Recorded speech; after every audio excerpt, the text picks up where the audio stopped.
America ने 2 हफ्ते का वक्त क्यों लिया, ये बड़ा अहम है। नंबर 1 तो यह है कि अमेरिका इस बात का इंतजार करेगा कि ईरान कोई डील करता है या नहीं करता। ईरान का टाइम भी तय पा गया, जिनेवा में मुज़ाकरात करने के लिए जा रहे हैं वो यूरोपीय ममालिक के साथ। बरतानिया, जर्मनी और फ्रांस ने उनको ऑफर किया था।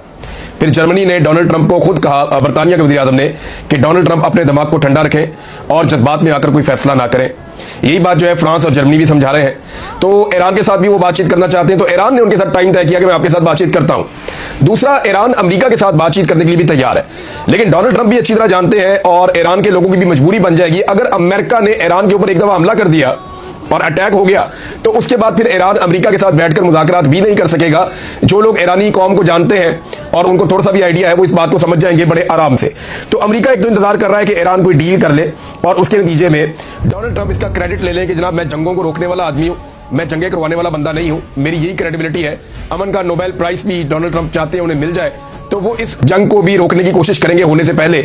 और डोनाल्ड ट्रंप की कोशिश होगी कि ईरान के साथ किसी फाइनल डील में, किसी फाइनल नतीजे पे वो पहुंच जाएं और अमेरिकन फौज को इस लड़ाई में ना उतरना पड़े। दूसरा, अमेरिका ने अगर लड़ाई में उतरना है तो उसको टाइम तो चाहिए होगा ना, उसको अपने हथियार पहुंचाने हैं, अपनी स्ट्रेटेजी बनानी है और बहुत सारी तैयारी करनी है, बहुत सारा सामान पहुंचाना है, बहुत सारा सामान हटाना है। तो बहुत कुछ अमेरिका को करना पड़ेगा अगर उन्होंने इस लड़ाई में फिजिकली उतरना है तो उससे पहले। तो उसके लिए भी उनको लगभग 2 हफ्ते का टाइम चाहिए होगा। अच्छा, इसमें एक और चीज भी है, ये कोई लड़ाई सस्ती नहीं है, बड़ी महंगी लड़ाई है। इसराइल जो बम चाह रहा है ना कि अमेरिका वो बम मारे ईरान के ऊपर आकर, ये B-2 बम्बर से आके वहां पे बम्बारमेंट करे, ये कोई सस्ता काम नहीं है। ये तो $1.5 लाख फी घंटा इसका खर्चा है सिर्फ उड़ने का, जहाज का। और ये $2.2 अरब का, और बाद रिपोर्ट्स के मुताबिक ये $2.1 बिलियन का ये एक तैयारा है जब ये अटैक करने के लिए आता है। तो इतना बड़ा खर्चा क्या अमेरिका करेगा ईरान के ऊपर इस लड़ाई में, और क्या ये खर्चा करने के बाद उसके मकासद हासिल हो जाएंगे, बड़ा सवाल ये है। तो बात ये है कि अगर वहां तबाही हो भी जाती है या आयतुल्लाह ख़ामेनी को कत्ल कर भी दिया जाता है तो फिर एक और आयतुल्लाह आ जाएगा, वो आकर सुप्रीम लीडर बन जाएगा। और हो सकता है कि वो मौजूदा सुप्रीम लीडर से ज्यादा सख्त हो, या मौजूदा सुप्रीम लीडर ने जिस बंदे को चुना हुआ वो इनसे ज्यादा सख्त हो। तो आप कोई अंदाजा नहीं लगा सकते, आप कुछ कह नहीं सकते कि आने वाले वक्त में फिर क्या होगा। तो अमेरिका इस लड़ाई से अवॉइड करने की कोशिश करेगा। एक चीज और भी है कि इन्हीं 15 दिनों में अमेरिका को यह टाइम भी मिल जाएगा कि ईरान के बहुत सारे मिसाइल जो है फायर हो जाए। यानी ईरान के पास जो मिसाइल हैं उनका तो दावा यह कि हम 6 महीने चलाते रहे, कोई दावा ये भी आया था कि 2 साल चलाते रहे तो हमारे मिसाइल खत्म नहीं होते।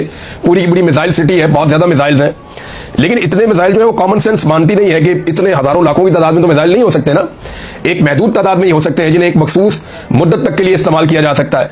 तो अमेरिका यही चाहेगा कि मैक्सिमम जो ईरान के मिसाइल हैं वो भी चल जाए, लेकिन इस बीच में जो इसराइल की मिसाइलों को रोकने की कैपेसिटी है वो भी बुरी तरह एक्सपोज हो जाएगी और उसकी सलाहियत भी तकरीबन खत्म हो जाएगी। अब अमेरिका ने 2 हफ्ते का टाइम लिया, इसका मतलब यह है कि यहां पे ईरान के पास भी वक्त है कि वो सोचे और फैसला करे और मुज़ाकरात करे और किसी डील पर, नतीजा के इस डील पर पहुंचे। लेकिन इसराइल के लिए बड़ा प्रॉब्लम हो जाएगा। उसके लिए प्रॉब्लम यह हो जाएगा कि ईरान अगर किसी डील पर पहुंच भी जाता है तो इसराइल जो मकसद हासिल करना चाहता था कि ईरान के अंदर रिजीम चेंज किया जाए, इस खतरे को हमेशा के लिए खत्म किया जाए और कोई भी कल के दिन फलस्तीनियों के लिए आवाज उठाने वाला ना बचे। लेकिन प्रैक्टिकली लोग सब ये मानते हैं कि ईरान जो है वो प्रैक्टिकली ज्यादा मदद करता है फलस्तीनियों की एज कंपेयर टू बाकी मुसलमान मुल्कों के। तो इस वजह से इसराइल को ईरान के ऊपर जो है वो गुस्सा भी थोड़ा ज्यादा रहता है और वो ये कहता है कि इसको दीवार के साथ लगाओ। तो अगर ईरान पूरी तरह दीवार के साथ नहीं लगता और एक मुआहदा कर लेता है, जैसा मुआहदा उसने 2015 में भी किया था, तो उससे तो ईरान ने एक चीज अचीव कर ली। देखिए, बंदे तो ईरान के ज्यादा मारे गए, फौजी भी अफसर ज्यादा शहीद हो गए, दूसरा उनके साइंटिस्ट भी शहीद हो गए, ईरान कुछ चीजों में पीछे चला गया, उनकी एटॉमिक साइट्स को भी नुकसान हो गया, माली नुकसान भी उनका काफी हुआ और उनका जानी नुकसान भी ज्यादा हुआ। लेकिन दूसरी तरफ इसराइल एक छोटा सा मुल्क है, पहली मर्तबा उसके अंदर इतने खौफनाक हमले हुए हैं कि अब सबको इस बात का अंदाजा हो गया कि जब चाहे इसराइल के ऊपर हमला किया जा सकता है। यानी ये जो एक कॉन्सेप्ट बना हुआ था कि इसराइल नाकाबिले तस्खीर है, उसे कभी कोई तस्खीर नहीं कर सकेगा, इसको धचका लगा है। तो इसराइल इसमें एक लूजर बन जाएगा अगर अमेरिका इस लड़ाई में नहीं आता और ईरान समझदारी के साथ एक डील करके इसमें से निकल जाता है। तो फिर लोग मुद्दतों याद रखेंगे कि ईरान ने इसराइल के ऊपर जवाबी हमला किया था और उसके बाद एक डील हो गई थी। डोनाल्ड ट्रंप इसमें विन विन सिचुएशन में चला जाएगा। हाँ, इसमें अगर कोई लूजर होगा तो इसराइल के लिए प्रॉब्लम हो जाएगी, क्योंकि इसराइल को अब यही चाहिए कि अमेरिका उसके साथ मिलकर इस वक्त फौरी तौर पे ईरान के ऊपर एक बड़ा हमला कर दे। इसमें अब एक और बड़ी डेवलपमेंट हुई है। देखिए, अमेरिका ये इस वक्त क्यों नहीं कर सकता, इसको जरा आप समझें। अमेरिका के इस रीजन में या मशरिक वुस्ता में, ये मिडिल ईस्ट के इलाके में लगभग 20 के करीब अड्डे हैं, ये फौजी अड्डे हैं। इनमें से 8 अड्डे इनके मुस्तकिल हैं, जैसे कि बहरीन हो गया, कतर हो गया, UAE हो गया, सऊदी अरब हो गया, उर्दन हो गया, ये इराक में भी है। तो ये कोई 8 के करीब इनके मुस्तकिल अड्डे हैं और बाकी 20 के करीब अमेरिका की यहाँ पे ऐसी बेसिस हैं जहां पे उनके फौजी मौजूद हैं। फौजियों की तादाद जो है वो लगभग 40 से 50 हजार बताई जाती है, कंफर्मेशन नहीं आती, लेकिन 40 से 50 हजार फौजियों की तादाद बताई जाती है जो अमेरिकन फौजी इस रीजन में मौजूद है, मिडिल ईस्ट में। और बड़े हथियार भी हैं उनके यहाँ पे, क्योंकि देखिए यूरोप में या किसी और जगह पे उतने हथियार रखने की उन्हें जरूरत नहीं है, वो लड़ाइयाँ इसी खित्ते में लड़ते हैं और यहीं से उनको आगे कुमक भेजनी होती है। तो अमेरिकन वेपन्स भी, हथियार और बहुत सारी चीजें वो यहाँ पे इस खित्ते में मौजूद रहते हैं, उनके बैरी बेड़े भी यहाँ पे इस खित्ते में है। अच्छा, इनमें से बेशतर जो है वो ईरान के रेडार के अंदर है, यानी जहां तक ईरान अटैक कर सकता है उसके अटैक की रेंज के अंदर है, तो ईरान भी जवाबी हमला लाजमन है वो करेगा। अब इंटरेस्टिंग बात यह है कि जिन ममालिक में या जिन जिन जगहों पे अमेरिका के अड्डे मौजूद हैं, उन तमाम ममालिक ने ईरान के हक में इसराइल के खिलाफ एक मुश्तरका एलामिया जारी कर दिया। यह है वो सबसे इंपॉर्टेंट बात जिसको अभी तक हम डिस्कस नहीं कर रहे थे। इस पर जरा थोड़ा सा गौर कीजिए कि अमेरिका के जहां जहां पे अड्डे हैं, जहां जहां पे बेसिस हैं, जहां जहां उसका दिफाई साजो सामान है, जहां पे अमेरिका के फौजी बैठे हैं, जहां से वो अटैक कर सकता है ईरान पे, उन तमाम ममालिक ने मुश्तरका तौर पे एक एलामिया जारी किया है जिसमें उन्होंने ईरान की हमायत की है और इसराइल की मुखालफत कर दी है। अमेरिका को जमीन पे रखने के लिए, पांव रखने के लिए कोई जमीन तो चाहिए ना, मजबूती से खड़े होने के लिए सहारा तो चाहिए। अब यहां पे वो इस वक्त दस्तयाब नहीं है। देखिए 9/11 का केस बिल्कुल मुख्तलिफ था, इराक के ऊपर जब अटैक हुआ तो वो केस बिल्कुल मुख्तलिफ था। इस दफा केस बिल्कुल मुख्तलिफ है।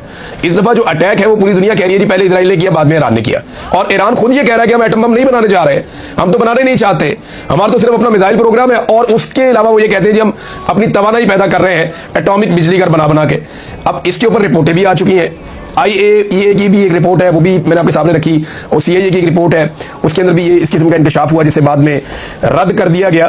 तो मामला ये है कि ये ममालिक ना सिर्फ जहां पे अड्डे हैं वो ममालिक एलामिया जारी कर चुके हैं, बल्कि एक और इंटरेस्टिंग बात है, 3 मुल्क ऐसे हैं जिनमें एक सऊदी अरब है, एक UAE है और एक कतर है। ये ममालिक लगभग कोई 2,500 अरब डॉलर्स यानी $2.5 ट्रिलियन के अमेरिका के साथ मुआहदे कर चुके हैं सरमायाकारी के। अब ये बहुत बड़ी रकम है, ये बहुत बड़ी अमाउंट है, और डोनाल्ड ट्रंप यहां से जेबें भर के वापस गए थे। आज से 1.5-2 माह पहले की बात है, जब डोनाल्ड ट्रंप ने 1.5 माह पहले दौरा किया सऊदी अरब का, कतर का, UAE का। ये डोनाल्ड ट्रंप का अपने मुल्क से बाहर निकलकर पहला दौरा था, और दौरा करके जब वो वापस गए तो आदाद शुमार बताए गए कि 2500 अरब डॉलर्स ये डोनाल्ड ट्रंप कमाई करके जा रहा है। ये वो बहुत पैसा लेकर अरबों से अपने मुल्क वापस गया है, और ये सरमायाकारी मुस्तकबिल में अरबों ने वहां पे करनी है। अब डोनाल्ड ट्रंप का यहां पे ना सिर्फ सरमायाकारी के मामलात है, इनसे ताल्लुकात के मामलात है, बल्कि उनकी बेसिस भी इन्हीं मुल्कों के अंदर है। तो इन मुल्कों की मंशा के खिलाफ डोनाल्ड ट्रंप एक तरफा कोई बड़ी फौजी कार्रवाई वो कर नहीं सकते, ना वो करना चाहेंगे।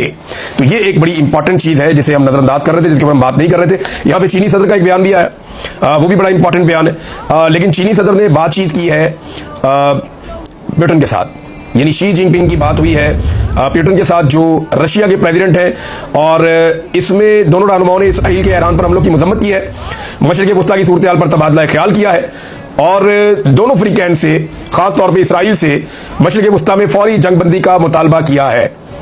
अच्छा, इन्होंने अपनी रिपोर्ट के अंदर एक चीज बताई कि शी जिनपिंग जो है उन्होंने कुछ तजावीज़ दी है, और वो जो तजावीज़ है वो बहुत इंपॉर्टेंट है। अच्छा, रूसी सदर ने टेलीफोनिक गुफ्तगू में शहरियों के तहफ़्फ़ुज़ पर भी जोर दिया और इसराइल और ईरान से मुतालबा किया कि वो दूसरे ममालिक के शहरियों के इनखला में मदद फराहम करें। शी जिनपिंग का कहना है कि इसराइल को फौरी तौर पर जंगबंदी करनी चाहिए ताकि कशीदगी को कम किया जा सके। शी जिनपिंग ने कहा कि मुज़ाकरात ही मसले के हल के लिए बुनियादी रास्ता है, इसके अलावा और कोई रास्ता है नहीं। इन्होंने जो फरीकैन पर जोर दिया कि बैनुल अक़वामी क़वानीन की सख्ती से पाबंदी करें और मासूम शहरियों को नुकसान पहुंचाने से मुकम्मल तौर पर गुरेज करें। साथ ही साथ उन्होंने कहा कि वो ममालिक जिनका यहाँ पे असर रसूख है इस खित्ते के अंदर, वो अपना किरदार अदा करें और फौरी तौर पर दोनों मुल्कों के बीच में जंगबंदी करवाई जाए।